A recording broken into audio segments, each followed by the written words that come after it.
आज हम हमारे जो लेजेंडरी लीडर्स हैं उनको याद करने के वास्ते एक कमेमोरेटिव मीटिंग है जिसमें गुलाम मोहम्मद सादिक साहब हैं, सईद मीर कासिम साहब हैं, गुलाम मोहम्मद मीर लसजन साहब हैं। तो आज उन तीनों अजीम शख्सियतों का कांग्रेस से जो ताल्लुक़ रखते हैं उनका आज डेथ एनिवर्सरी है, तो उसी सिलसिले में आज हम यहाँ जमा हो रहे हैं। सर, कैसे इस स्टेटमेंट को देखते हैं, क्योंकि राहुल गांधी को बताया गया कि वो देशद्रोही है बीजेपी की तरफ से, उस पर क्या बताएंगे आप? नहीं, ये जिन लोगों ने बताया है वो तो उनका अगर किरदार देखा जाए तो प्री इंडिपेंडेंस डे से ही शकावर है। जो लोग अंग्रेज़ों के मुखबिर रहे हों वो किसी को क्या सर्टिफिकेट दे सकते हैं। नो ट्रस्ट वोट अभी डंकर साहब के खिलाफ लाया गया है, तो आपको लगता है कि ये मैसेज कन्वे की जा रही है कि अपोजिशन की बात नहीं सुनी जा रही है? तो देखिए, सबसे पहले तो ये बिल्कुल सही है कि अपोजिशन की बात नहीं सुनी जा रही है, जिसमें अहम किरदार होता है चेयरमैन का या स्पीकर का।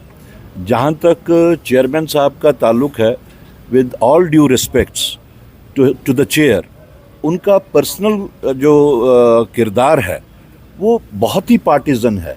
वो तो कुर्सी पे बैठ के जैसे बीजेपी के या आरएसएस के संचालक की तरह काम कर रहे हैं वहाँ पे। तो उस हिसाब से मेरे ख्याल में ये एक सही मैसेज है कि यहाँ पे अभी मज़ीद जो आरएसएस और बीजेपी का एजेंडा चलाने की सरकारी तौर या आईनी तौर जो कोशिश की जा रही है उसको अब इजाज़त नहीं दी जाएगी। इंडिया ब्लॉक पर कहीं ना कहीं दरारें पड़ती हुई नजर आ रही है। उसमें ममता बनर्जी ने पहले ही एक स्टेटमेंट दिया, उसमें अब दिल्ली सरकार जो है अरविंद केजरीवाल की तरफ से भी ये बताया गया है कि हम पार्ट एंड पार्सल नहीं है इंडिया ब्लॉक के। उसको कैसे देखते हैं? देखिए, ये चीज़ें डेमोक्रेटिक सेटअप में एग्रीमेंट्स और डिसएग्रीमेंट्स होते रहते हैं, इसको उतना अहमियत नहीं दी जानी चाहिए।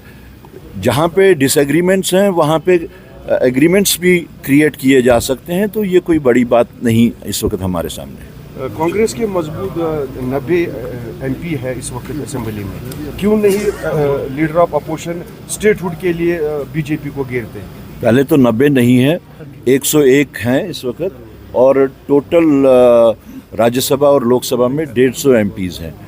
जहाँ तक स्टेटहुड का ताल्लुक़ है, यहाँ पे यूनिट, कांग्रेस का जो यूनिट है, आप देख रहे हैं कि इवन इलेक्शन से पहले यहाँ पे जिस वक्त राहुल गांधी जी आए और उन्होंने उस बात पे बहुत ज़ोर दिया कि स्टेटहुड के वास्ते हम पार्लियामेंट के अंदर भी और पार्लियामेंट के बाहर भी लड़ेंगे। और इस लोकल यूनिट का आप देख रहे हैं कि पूरी शद्दोमद से इलेक्शन से पहले से हम स्टेटहुड की बात कर रहे हैं, और ये बहुत ही खुशकिस्मती की बात है, खुशी की बात है कि अब सब लोग आहिस्ता आहिस्ता उसी बात पे पहुंचे हैं जो कांग्रेस इवन इलेक्शन से पहले बोल रही थी। आप देख रहे हैं कि major political parties Aahista Aahista अब स्टेटहुड के ही डिमांड पे पहुंच चुके हैं। गवर्नमेंट कहती है सर, गवर्नमेंट कहती है कि हमारी कोई टसल नहीं है लेफ्टिनेंट गवर्नर के साथ, जबकि ऑर्डर पे ऑर्डर रिवोक किए जा रहे हैं, क्या कहेंगे? देखिए, टसल तो ये वही दो लोग कह सकते हैं कि टसल है या नहीं है। अच्छी बात है अगर टसल नहीं है, लेकिन मैं बार बार ये कहता आया हूँ कि ड्यूअल कंट्रोल सिस्टम जो इस वक्त यहाँ पे यूटी में चलाया जा रहा है, ये इसकी फर्स्ट कैजुअलिटी जो है वो यहाँ के लोग हैं। और उसके बाद में साथ साथ it is not good for the democratic system. एक गलत प्रेसिडेंस बनाई जा रही है जहाँ पे इख्तियारात का अभी तक सरकार को बने हुए भी इतना टाइम हो गया, लेकिन अभी तक सर ये जो इख्तियारात के जो आपस में किसको क्या इख्तियारात हैं वो अभी तक तय नहीं हो रहा है। That is not a good trend.